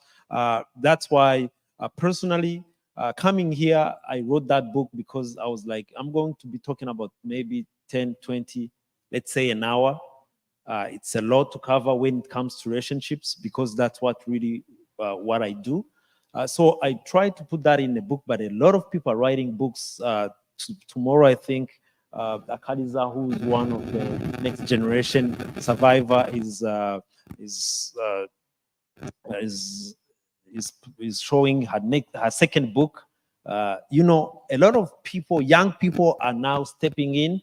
It's very important for the people in diaspora to stop seeing the next generation of survivors as next generation of survivors. They are as much survivors as you are when it comes to their psychological mind. Even maybe deeper, because when you survive the genocide, when you have triggers, you can understand this is a trigger, and in your mind have an ability to say this was then, this is today, and move on. The next generation does not have, if you did not share, if they do not know your story, they will not be able to differentiate triggers of then to now, which becomes even harder. So please do at your pace, no rush, but if you can share the stories, these kids, they can handle it because they are a piece of you.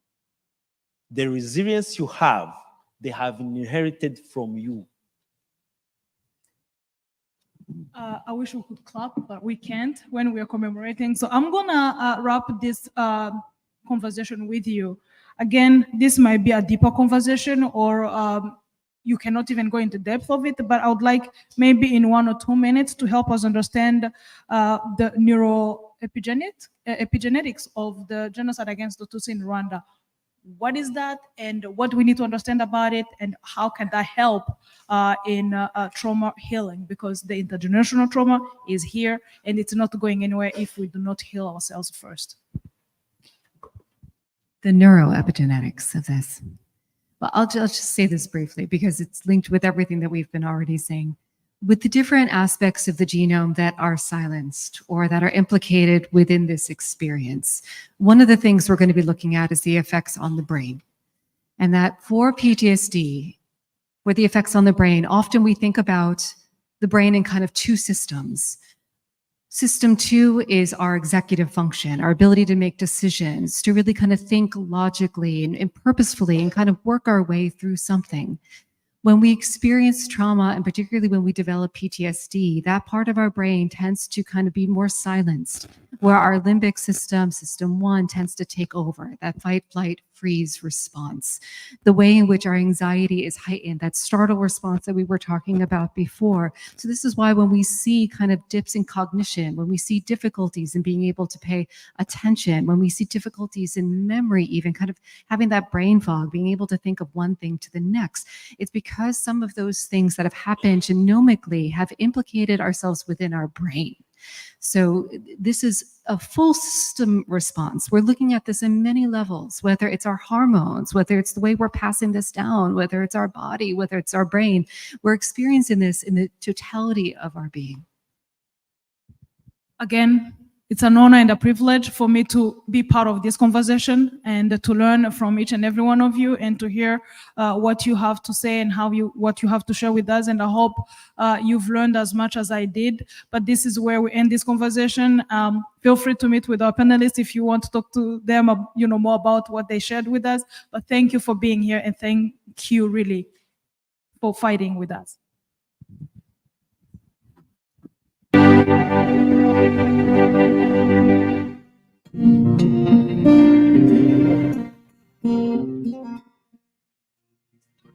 Kwibuka, ibuka, twibagirwe na gato ya minsi y'amarira, amajoro y'amaganya, ya minsi y'amaraso, tugabashe kwibuka.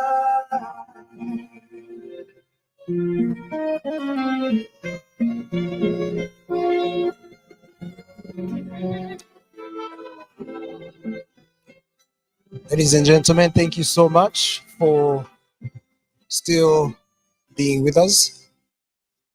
I do hope that you have learned a lot.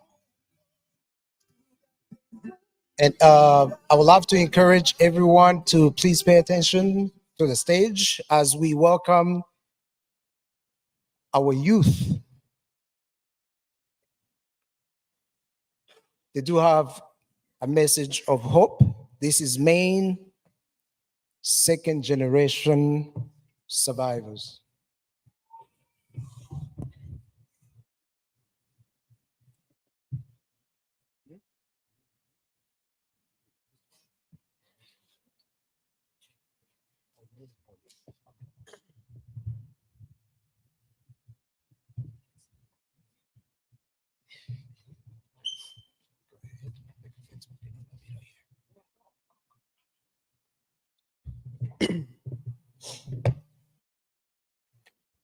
Hello, my name is Alexander Gisa, and I'm the son of a genocide survivor.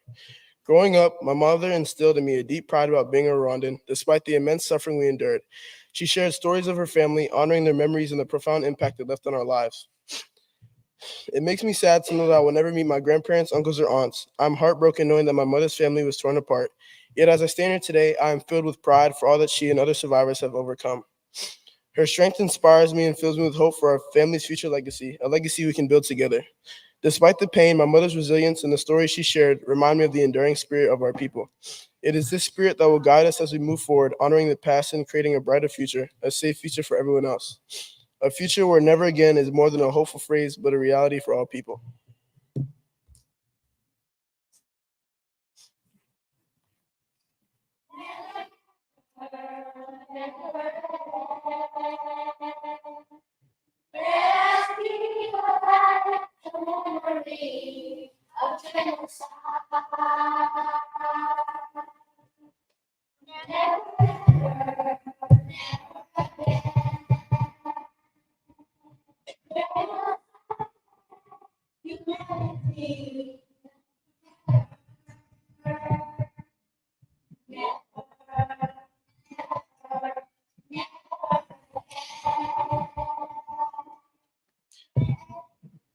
My name is Igor. I'm a son of genocide survivors. Sometimes I wonder why my beloved country, Rwanda, went through genocide. Sometimes I wonder if the international community intervened to stop genocide. Sometimes I wonder why our families got killed just because they were Tutsi, as if being Tutsi was a crime. Sometimes I wonder what our family life would be like if all our beloved ones were lost, still be alive. And make me say out loud, genocide never again. Sometimes I dream about a world where people can simply love and support each other. Sometimes I dream about a world where children can grow up safe and happy. Sometimes I dream about a world where the cause of death is only natural. Sometimes I dream about a world without violence and discrimination. Sometimes I dream about a peaceful world and no more genocide. And make me say out loud, genocide never again.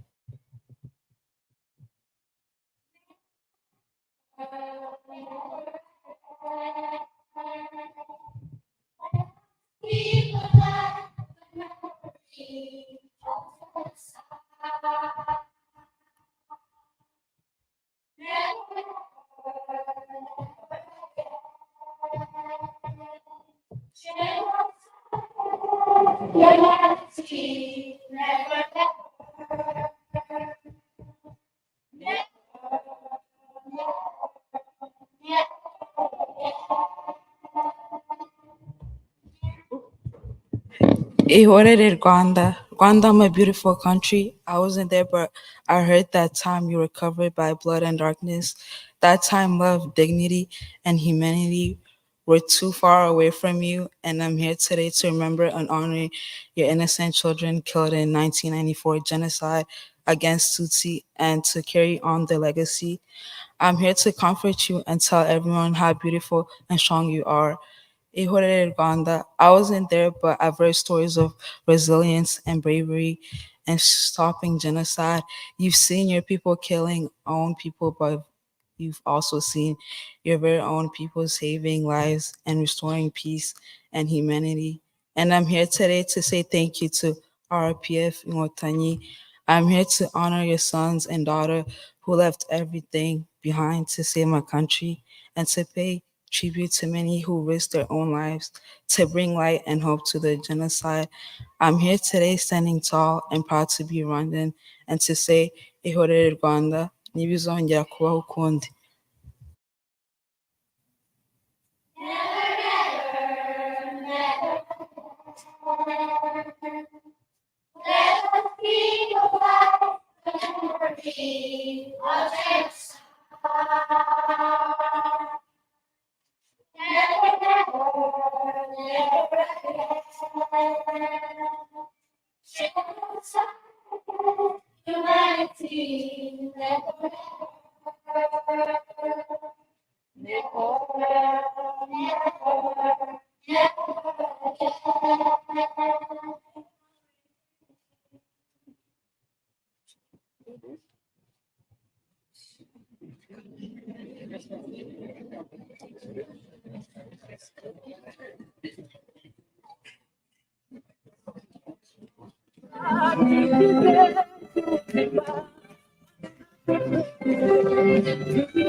Thank you so much again for our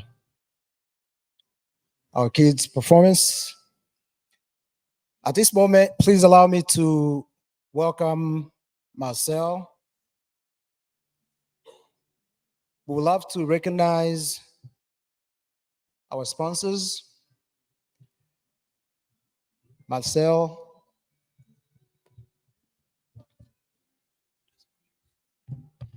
Thank you, Prince. Ladies and gentlemen, again, I want to thank you very much for being here today. In the name of Kwibuka US, I want to thank our sponsors, special guest, and the host, state in this city of South Portland. As you've seen today, this session of Kwibuka30 started yesterday evening. We started by a panel discussion tackling the lives of survivors after 30 years in Rwanda. We had a session with Ibuka in Rwanda, Vega, which is an association of widow survivors, ARG, GSF, and all of them, they shared the impact they achieved in the last 30 years. They also highlighted some issues that they still have and challenges. One of them is untreated trauma, as you heard on the panel today. This morning, we had other sessions. We started from Walk to Remember, which was a symbolic march to honor genocide victims and survivors. As you remember, we started from Reverend Rome Rurangirwa, who helped us go through a prayer and silence. Later, we were with the mayor of Portland, South Portland, here Maine, who showed solidarity with the Rwandans and offered a gift to the Rwandan community and to Ambassador in particular. A message that he shared, though, is that this April 2024 is recognized to be a Genocide Awareness Month in the city of Portland here in Maine, which is very special. We treasure that. We heard our very dear friend Console with her moving and powerful testimony, which does not only show us how the genocide happened, but also shows us the resilience of the survivors. The president of Rwandan community abroad saluted the resilience of Rwandans and also showed the effort to stand against the genocide, as he welcomed the Honorable Ambassador, who commended the solidarity between Rwandans and here in Maine, and also showed the leadership of Rwanda and importance of rebuilding the nation and the soul of Rwanda. She emphasized on the unity, memory preservation, and also discussed the failure and the need of human solidarity. She called for unity and to ensure never again. Sarah Brown covered advocacy and education, and we ended the morning session with a panel discussing about the 30 years on preserving memory, education, rebuilding the future, and legacy. This afternoon, as you've seen, we started from the message from Romeo Dared, who showed us and who witnessed the failure of the international community in Rwanda during the genocide. The panel that we welcomed this afternoon, a panel of experts who discussed one, they showed us the data and evidence that indeed the genocide against the Tutsi could have been prevented. Our panel of experts, again, they talked about intergenerational trauma and shared the healing and coping mechanism. We concluded from a message of hope. This message of hope shows us that indeed not only the trauma, but also resilience can be transmitted across generation.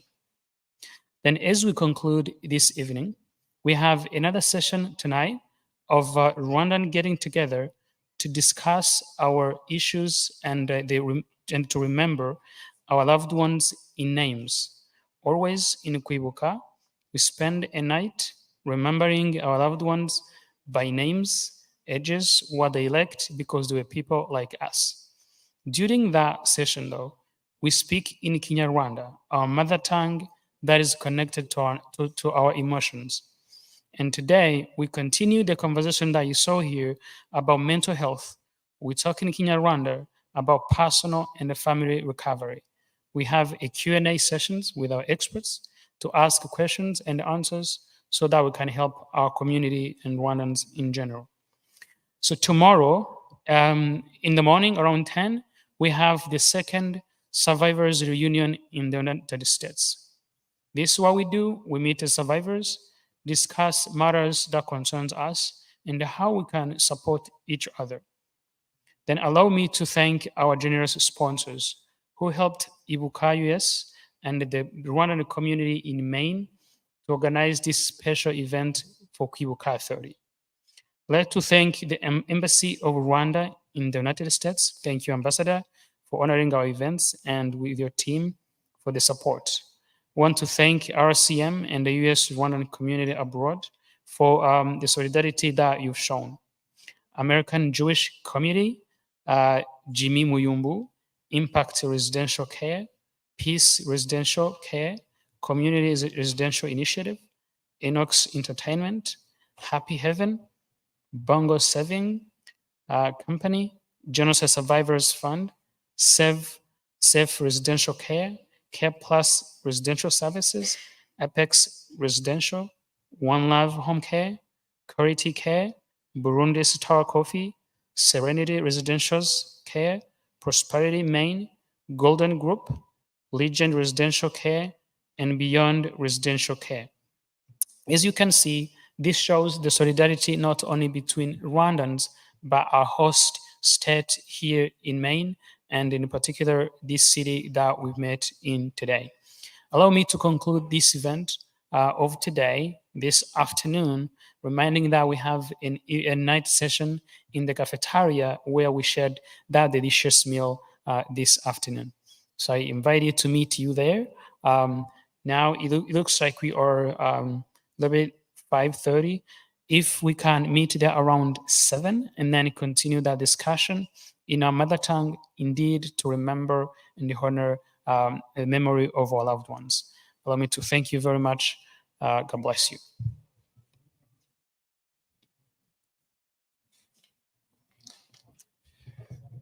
Ladies and gentlemen, allow me to once again thank you. It's been an honor being with you and serving you tonight. But I do have another message from our children. They do have a message for us for resilience, courage, and hope. At this moment, one more time, I would love to introduce our kids.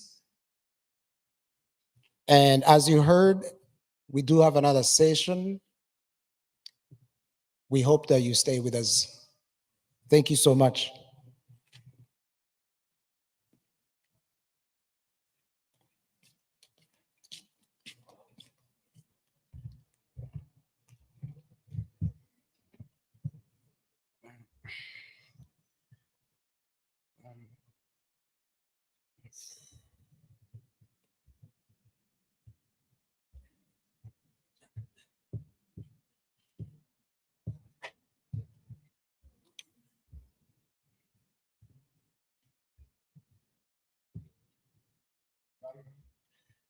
From 1950 on, the Belgian colonists began to regard us as inferior residents in the territory we had contributed to building since 1095. In 1959, they executed and expelled certain members of our restricted. Our freedom of movement was severely limited. They denied us access to education, prohibited our participation in military service, deliberately restricted our economic opportunities, and systematically eroded our sense of self-worth. Service beyond ourselves has led us through centuries of building our motherland. But during this time, we're not even allowed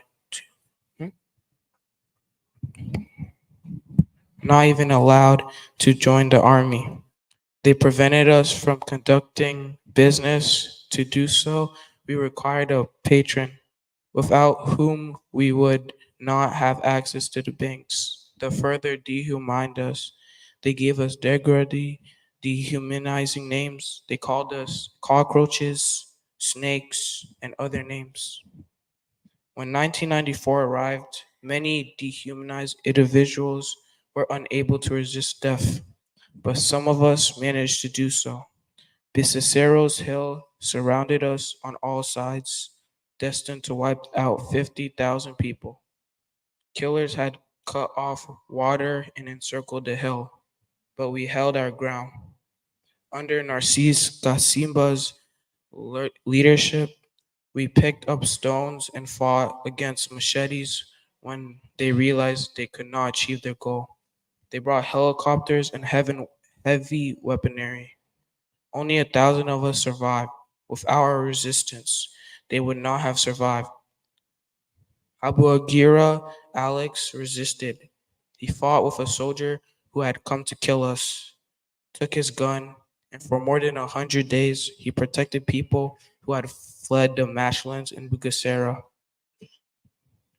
making sure that many of those who went to hide could live at least a second, an hour, and a day more. In 1994, the RPF, RPA, and Ohatani resisted, defeating the civilian and military authorities responsible for planning and executing the genocide against the Tutsi in Rwanda.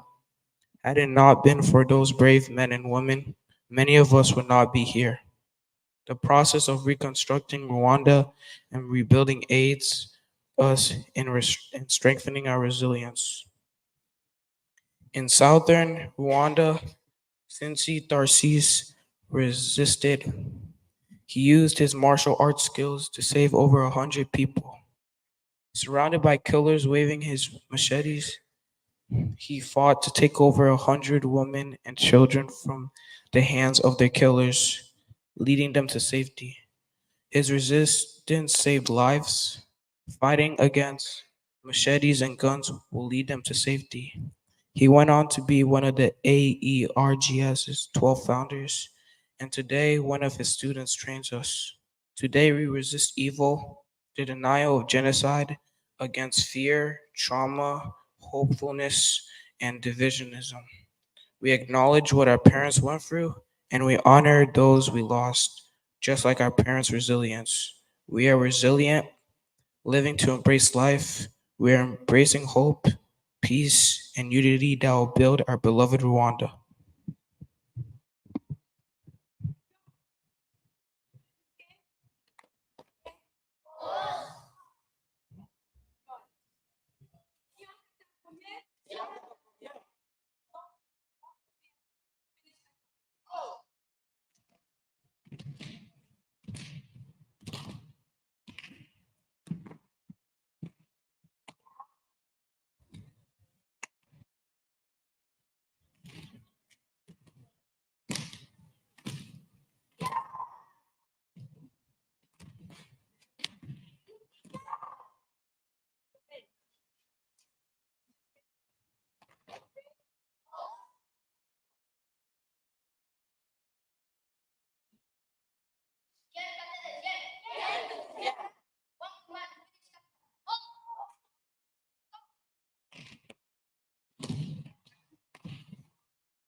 Escape. Hey. Sanauren.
Escape. Wait. Sanauren.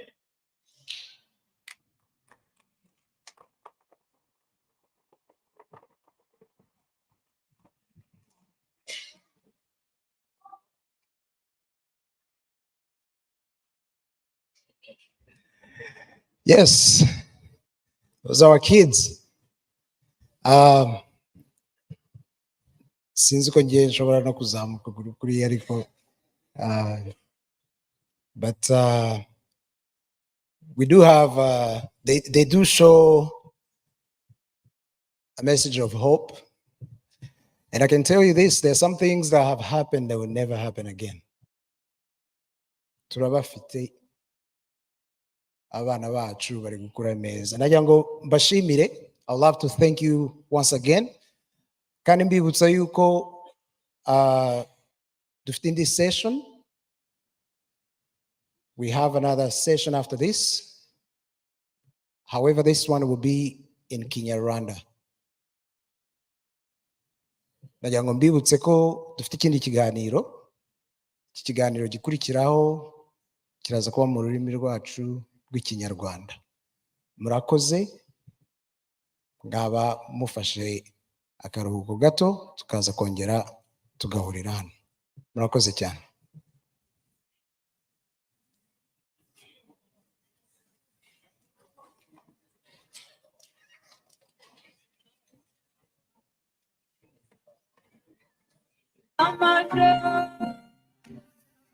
Hari umuntu waba wabuze telefone,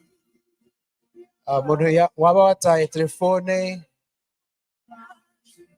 anshake ndayifite. Niba wabuze telefone, please, if you lost your phone, please find me, let me know. I'll be in the cafeteria with your phone.